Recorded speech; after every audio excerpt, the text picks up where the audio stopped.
Bismillahirrahmanirrahim. How can we make our children to be obedient to us?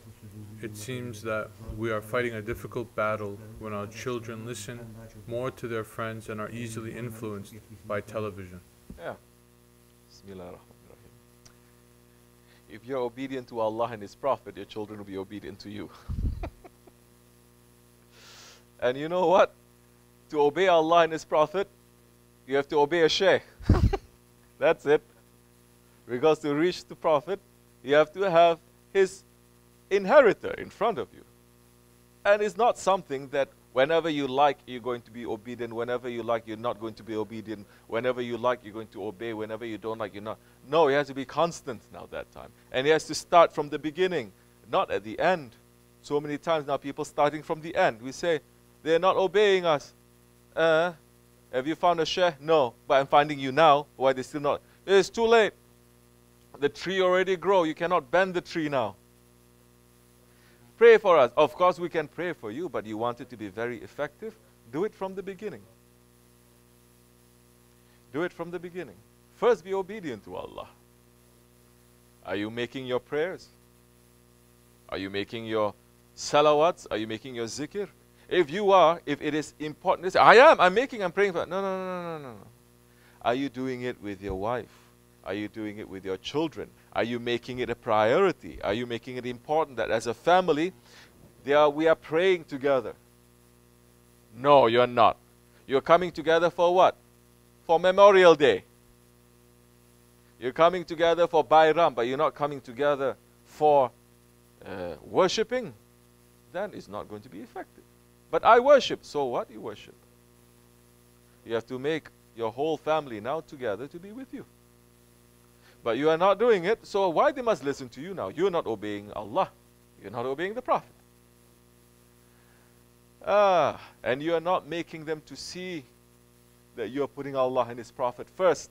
And you're not explaining and raising children. Nobody is raising children nowadays. They just give birth to children. And they give their children to the system early. And they don't believe that Allah also has a system. They trust in the secular system or the kafir system. But they are not educating their children in the system of Allah, in Islam, in the adab of Islam, in the spiritual lifestyle of Islam. Then that time, if you're not teaching them, you cannot even blame them. You are responsible, yes. You know what? You're responsible to your children until they reach the age of maturity. If you're not teaching them properly until they reach the age of maturity, you're responsible for them for their whole lives now. If you teach them until the age of maturity, then they still disobey, you still do other things, you are not responsible because you've already raised them. You help them to grow. People now, they're not helping them to grow. So many, there's more concern about their school and their education. They're more concerned about whether this one is going to grow up to be a good person or not. Isn't it? They're not teaching manners. They're not teaching them morality or ethics. They're not teaching. If anything, they teach them the opposite, to say it's okay to cheat and to lie for the dunya.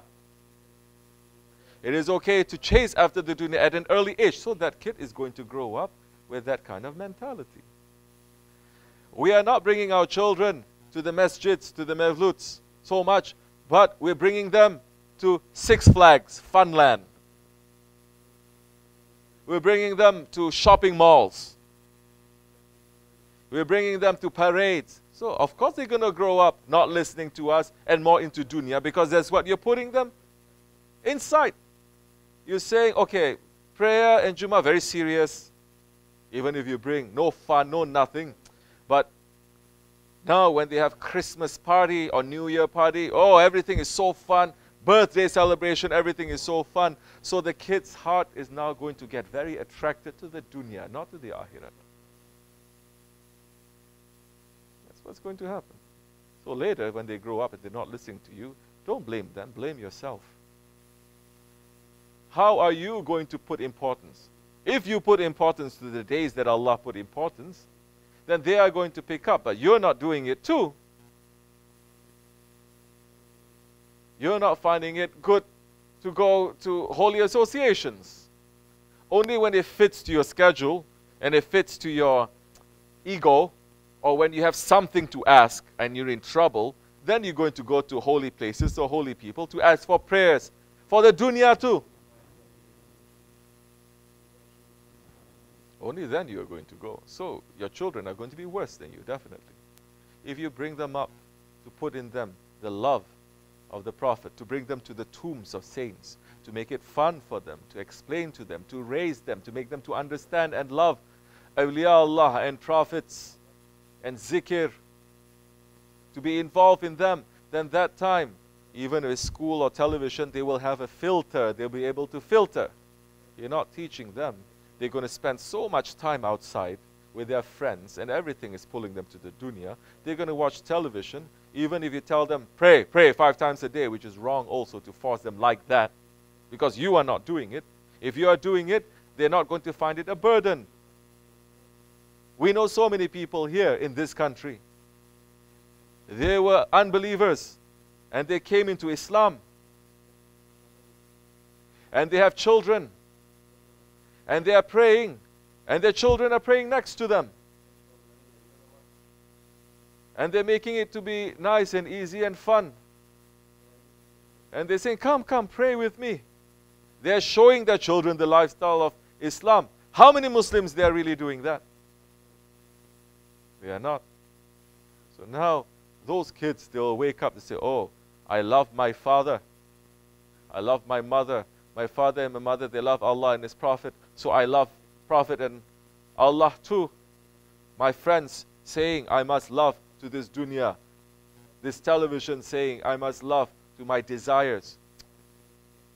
But you know what? Dunya and my friends, they don't love me as much as my father and mother. So I'm not going to follow them so much. So you're going to give them intelligence at an early age. But people are not investing in their children now. They're not investing in their children for akhirat. They put so much money to invest them in this dunya. Then later when the kid grows up, 16 years old, 19 years old, 20 years old, then they come running to sheikhs and saying, please pray for him. He's not praying, you know. He's not fasting, you know. I said, since when you fasted? Since when you pray? You're not doing it. Why he has to do? Please pray for him. We can pray for him. But you already raised him wrong. And you're not making him to fall in love with Islam. Because you are not in love with Islam. That time, if you do everything properly, and you are in Jamaat, that's why we say Jamaat is important, because there is a lifestyle. Everyone has their own lifestyle, but at least in that Jamaat, you have the power and the strength to follow the lifestyle of the Prophet ﷺ. You have a clear guidance now. Otherwise, you're going to make up your own lifestyle.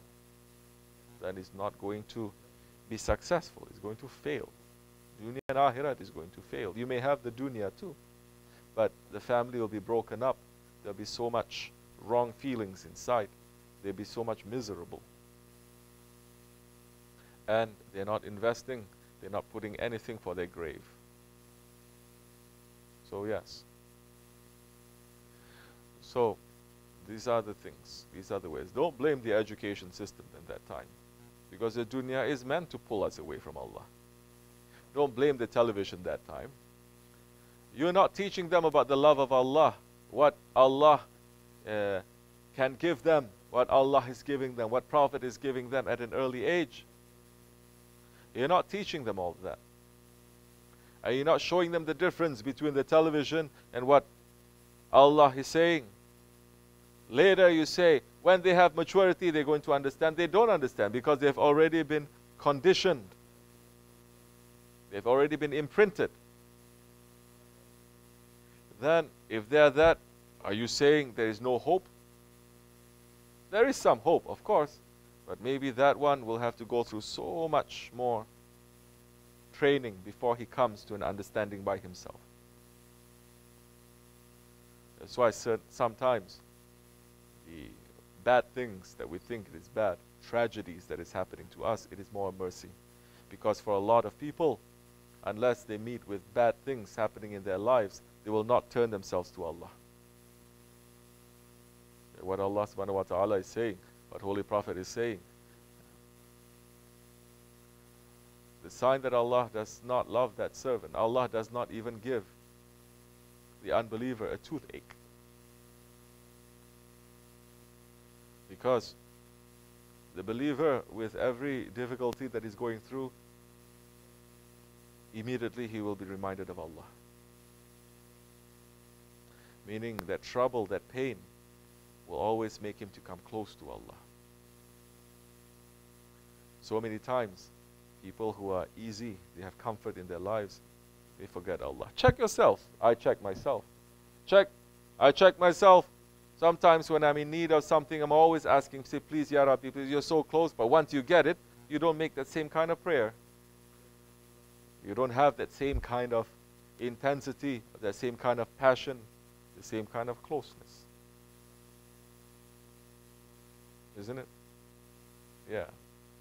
So, inshallah, first fix yourself. Then you need to know when to fix the kids so that it becomes most effective. If they already reached a certain age where they're already grown up, then it's done. But pray for them still and ask help, because Allah will also make them to turn around according to the prayer of the awliya. There's so many of us, I mean, we're not saying, we are not claiming anything. We're not claiming we are perfect or we're good. And so many of us here, we went through our childhood also. Our parents didn't give us any religious training, isn't it? Properly, or spirituality, nothing. But later on, something happened to us and our spirit is calling, and we found a Shaykh, we found a Jamaat. And that is because of the prayers of the awliya Allah. Because their look is on those ones who are sincere. There is still hope. Of course there is. As long as you are breathing, there is still mercy and there is still hope. But not single one of us now is not regretting that we didn't meet Shaykh Efendi earlier. If only we had met him earlier, if only we met him when we were kids, if only our parents were following Shaykhs, how different it would be. Just to think like that and to say astaghfirullah, it is good.